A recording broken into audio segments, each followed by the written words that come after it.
जय माता दी। हर हर महादेव। मैं संदीप शास्त्री आप सभी का बहुत बहुत हार्दिक स्वागत और अभिनंदन करता हूं। आज मैं 10 महाविद्याओं की देवी जो तृतीय स्थान पर हैं वो माँ छिन्नमस्तका हैं, उनके बारे में बताने जा रहा हूं।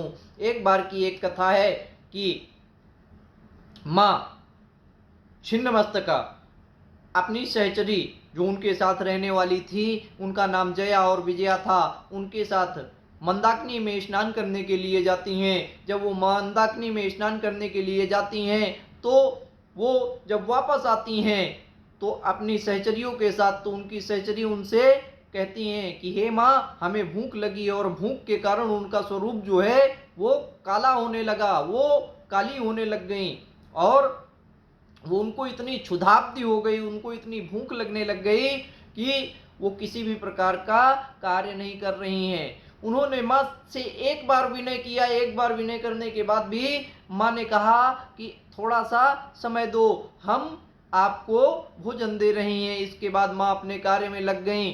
फिर थोड़ी देर बाद फिर उनकी सहचरियों ने माँ से प्रार्थना किया कि हे माँ, हमें पुनः भोजन दो, और फिर माँ ने कहा कि थोड़ा सा प्रतीक्षा करो। 2 बार हो गया। इसके बाद वो इतनी क्षुब्ध हो गई, वो इतनी ज्यादा भूखी हो गई कि वो विलाप करने लगी, और विलाप करने के साथ ही उन्होंने करुणा भरे शब्दों में माँ से कहा कि हे माता, हे जगत जननी, आप कैसी माँ हैं? माँ तो ऐसी होती है कि अपने बच्चों के लिए कुछ भी एक ही बार में बोलने पर कर देती है। हम तो आपसे विनय कर रहे हैं, और क्षुधा के कारण, भूख के कारण हम आपसे बार बार प्रार्थना कर रहे हैं, लेकिन आप मेरी बात को नहीं सुन रही हैं। हे माँ, मेरी बात को सुनो और मेरी इस पीड़ा को, मेरी इस भूख को शांत करो। माँ ने जब उनकी करुणा भरी पुकार सुनी, उस पुकार से उनको इतना असहज और दया आई, और कठोरता के कारण माँ ने तुरंत अपने बाएं हाथ में फरसा लिया, और बाएं हाथ में फरसा लेके जो अपनी जो सहचरी खड़ी हुई थी दाएं और बाहिन में, जया और विजया उनका नाम था, तो उनसे अपनी गर्दन काट दी। और गर्दन काटने के बाद उनसे 3 प्रकार की धार निकली।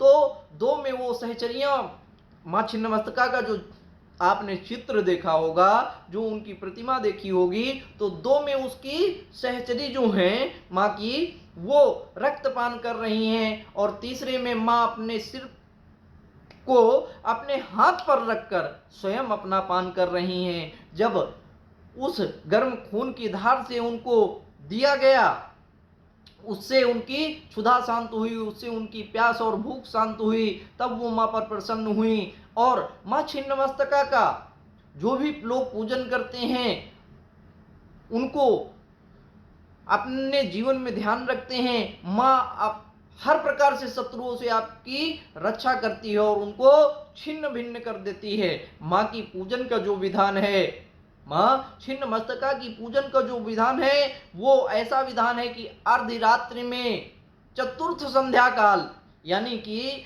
12 बजे से 3 बजे के बीच में ही साधक को अपनी साधना करनी चाहिए।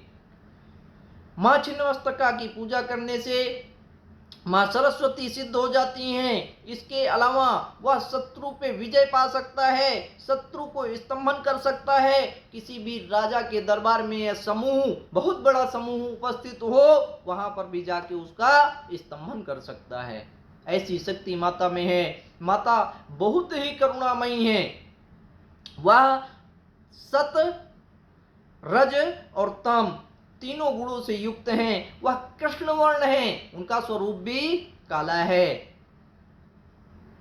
इसके साथ भी अगर माँ की मन के साथ आप पूजन करते हैं तो माँ छिन्नमस्तका आपके जीवन की अनेक से अनेक कठिनाइयों को दूर कर देती हैं, अनेक बाधाओं को दूर कर देती हैं, और सभी प्रकार से इनके रहस्य जो हैं बहुत ही गोपनीय हैं, और बहुत कम साधक हैं जो माँ की साधना करते हैं, क्योंकि इतने गोपनीय और गूढ़ रहस्यों में कोई जाना नहीं चाहता है, और माँ के बारे में कोई जानकारी बिल्कुल नहीं लेना चाहता है। माँ 10 महाविद्याओं में इनका तृतीय स्थान है, और ये सभी प्रकार से आप अगर इनकी शरण में जाएं, 10 महाविद्या की आप किसी भी देवी की शरण में जाएं, जगत जननी माँ अम्बा की शरण में जाएं, तो माता हमेशा आपकी रक्षा करेंगी, आपके जीवन में अच्छा करेंगी, आपका कार्य निश्चित होगा।